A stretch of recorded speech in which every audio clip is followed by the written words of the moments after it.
Hi, so I just want to explain what the SI joint pain is, okay? So SI joint, essentially, that's your sacrum, which is the lower part of your back, and then your pelvis. Okay, so what should be happening is a tiny bit of movement, but essentially the pelvis should be stable onto the back here. But if that's not moving correctly, so if we bend forward, I'm just gonna leave him down there for a second, hope he doesn't fall.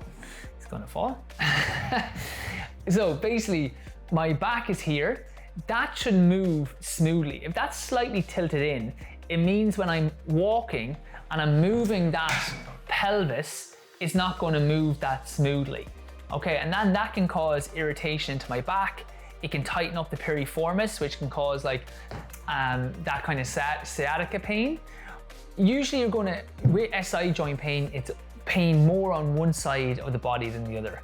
So it's important to release all the muscles, and we'll give you like hockey ball work to do here. So you're gonna release that piriformis muscle here, the glute medius, and a muscle called the QL, and we'll show you how to do that at home.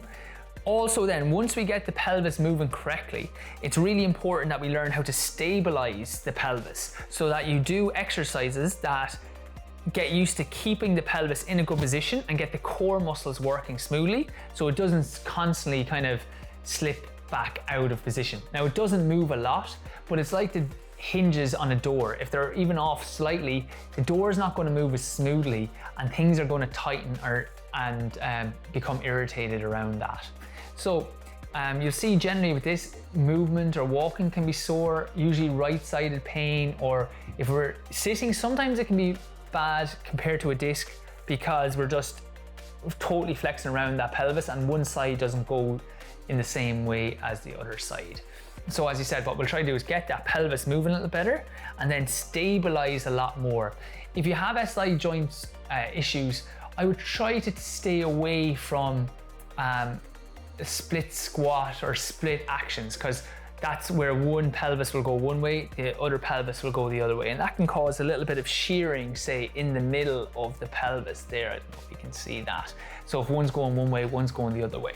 We'll add it in a little bit in the Pilates, but you'll see a lot of the things we'll do, especially in the SI joint plan that I'd recommend for you, would be double leg kind of work, and then working on the side to get the muscles around the hip, around the core stable. So it'll be a kind of three-pronged approach. The first will be to reset the muscles around the SI joint, get them moving correctly so that the SI joint is moving the way it should.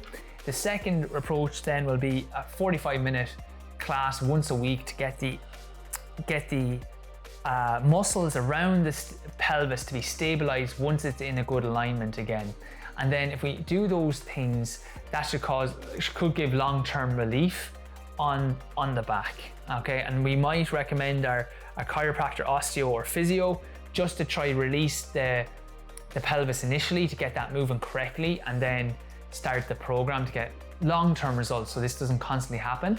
And if it does get tight, you know what to do in 95% of the time to fix it yourself, so you don't have to, get it released off and then it tightens up the next week and you have to get it released off and you're going in spending €60 each time for weeks and weeks and months, that you learn how to manage this yourself. So that's what SI joint is. Hopefully that wasn't a massive rant and that clears it up. If it doesn't, let me know. I can just do another little video on this.